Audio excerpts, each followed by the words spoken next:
pod stolem drát. V kokpitu sedí, svůj tým je čas rád.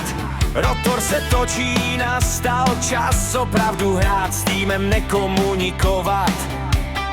Srdce mu buší o 106, přes hluk motoru nikoho neslyší.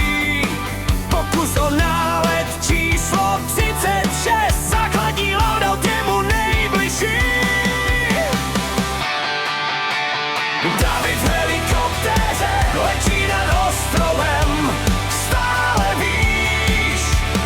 David v helikoptéře, rotor mu zpívá, chcípneme, to si píš.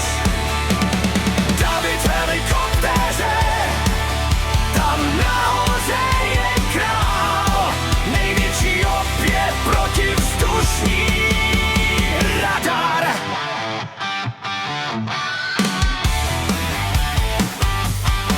Je nízko k zemi, k útoku připraven. Rakety letí, ale trefí jen zem. Ondra najednou křičí a David zjistí, že spoluhráče zničil. David se v oblaka otáčí, světlice vypouští, to však ale nestačí.